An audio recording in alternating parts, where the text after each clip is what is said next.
Yo, what is going on YouTube? This your boy Kamen Zero Spike back again once again to debut today. We're here for Avataro Sentai DonBrothers episode 18. And this is the debut of Don Murasame.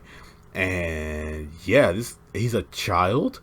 But basically this episode kind of starts off kind of fillery. Also no monster of the week in this episode and no mecha battle. But throughout this episode we see that our team is basically they're basically wanting to be equals to to Taro.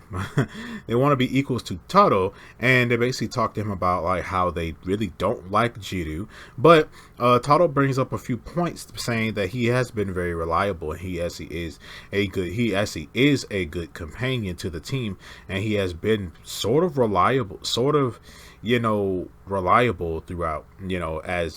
he has been sort of reliable as of late. So the rest of the team kind of agrees with that. But yeah, so we do see that Jiru does ask Taro, how do I basically become more like you? I want to be more than just a companion. I want to be more than just, a side guy. He's like, well, no, because companions can't be leaders and things like that. So what Taro does, Taro basically challenges Jiru to a game, basically saying that, hey, if you throughout the day, if you can hit me, then I'll basically consider you my equal.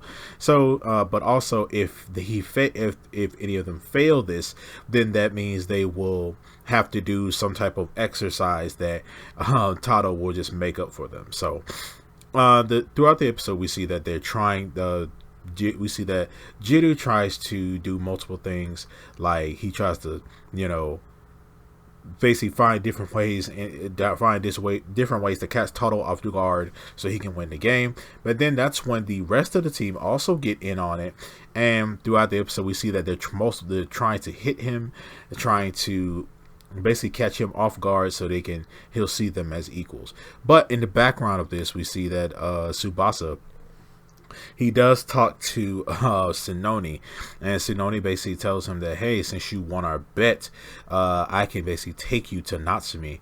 And he basically refuses that and says that, look, I'll find a way to see Natsumi. I'll basically find a way to see Natsumi on my own. And she basically tells him that, hey, if you try that, then the path that you take is going to be hell for you. And he says that, look, being without her is already hell enough, so I think I'm good.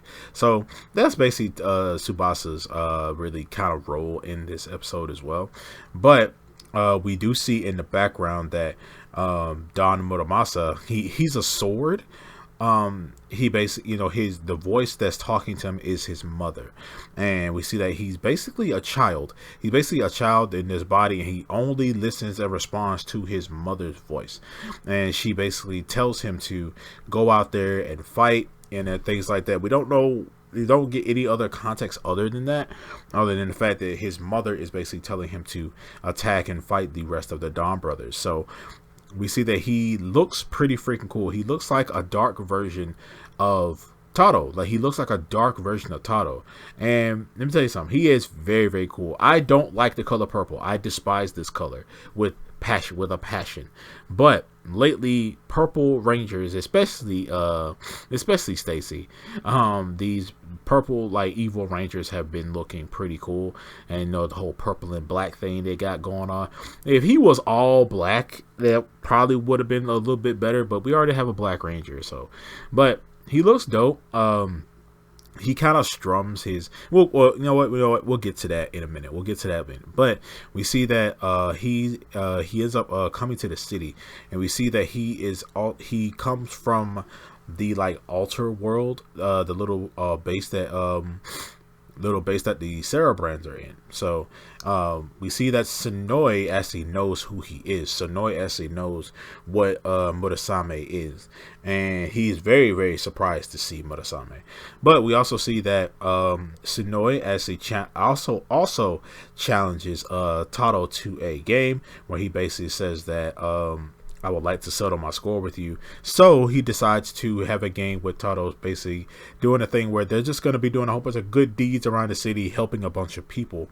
And he actually comes into contact with Tado, and he actually sees that the rest of the team is also doing a certain type of game with Tado. So everybody's after Tado, or trying to beat Tado basically trying to beat Tado in this game. So we see that the rest of all the Rangers end up going to talk to Jin. Jin makes a return in this. We haven't seen Jin for a while. So they talk to Jin, and Jin basically tells them that, good weakness basically for him, it would to tell him that his pet rhinoceros beetle Gi is back. It turns out we get a little backstory that Tado really as a kid didn't have any friends, so he did end up making friends with a rhinoceros beetle, and this rhinoceros beetle's name was Gi, and he was playing with Gi one day, and one day Gi flew out of the window. Now I feel like maybe later on Gi probably will come back, and it'll probably have something to do with his powers and things like that. Maybe he'll get like a rhinoceros beetle weapon or form or something like that, but hopefully so. Maybe I'm reaching, but it seems like Gi was very, very, very important to him. So they basically go off to this basically they pretend to be looking for this rhinoceros beetle, and that's when Tado ends up meeting up with them there. While he meets up with them there, they basically say that, hey, Jin tells them what to say. He basically says that, hey, Gi the rhinoceros beetle is back, and it completely changes Tado, and he's looking throughout this bush trying to find this beetle. And that's when the team basically take this opportunity to basically smack him at the same time with the ends of the nets. So by the time everybody when they see him and they see him like this, they basically get the realization that, hey, maybe we shouldn't do this. Maybe they start to have second thoughts about actually doing this to Tado. So out of nowhere, we do see that Murasame, he ends up waking up again after being asleep in an alleyway for a while as a sword, and his mother tells him to wake up. He starts to travel across the city and across the little digital world that they fight giant monsters in, and he ends up going to the DonBrothers and actually attacking them. And he ends up attacking Tado, and he ends up fighting Tado. And we do actually see his while he's fighting Tado's asking him questions and things like that, like, man, this guy's strong, stuff like that. He's like, who are you? And he's like, he won't respond to anybody but his mother. The only thing he really says in this episode is, yes, mother. And she's basically telling him to do certain attacks. Hey, use your alter form. We see that he is a shark. He is a purple shark, and he's able to swim. He's actually able to swim he's actually able to swim in anything, and he's attacking the rest of the DonBrothers and things like that. And we see that Tado and Jiru end up they're the last ones to basically fight, the last one standing while fighting him.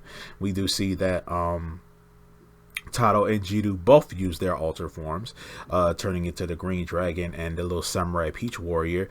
And we see that Murasame ends up transforming into the shark. They end up kind of beating him. They end up knocking him out of that form, but he ends up like running away in the end of the fight. And the rest of the team is like, who was that? Like, he came out of freaking nowhere. His henshin sound dope. All his stuff sounds really, really freaking cool. Like, he's a very cool character, and I'm liking him a lot. Even though he is purple, I can look past that. Okay, I get it, but he's actually a pretty cool character. And I can't wait to see the backstory on this guy, especially with the whole his mother talking to him, something like that. Because what is he? Is he like a Cerebrand who has that power or something? Maybe he's part of the same clan as Tado. That's why it kind of look very similar. With the whole, like, the suits look very similar. He just looks like an evil form of Tado, and he basically has the same sword as Tado as well. So, but overall, man, like, this is episodes kind of shrouded in mystery when it came down to that. They didn't even use the Robotato forms while fighting him and things like that. He was just too freaking good. But other than that, guys, this was a great episode, man. I really like Don Murasame. I can't wait to see and get more information on this kid. But yeah, and also Sonoy knows him. Sonoy knows who he is. So, like Sonoy seems to know a lot of things. Like Sonoy knows who the Bestials are. He knows who Don Murasame is. So there's some bigger things going on right now in the background, and a lot of new characters that are going to be introduced, other than our main Rangers and our main Cerebrands, which furthers my theory of the Rangers and the Cerebrands eventually having to team up against these Bestials, or most likely against Don Murasame. But other than that, guys, you guys let me know down in the comment section below what you guys think of Avataro Sentai DonBrothers episode 18. Let me know what you think about Don Murasame, what you think about just the whole episode in general, and I'll see you guys next time. Make sure to like, share, subscribe, hit that notification bell, and I'm gonna see you guys next time. And remember, stay henshined.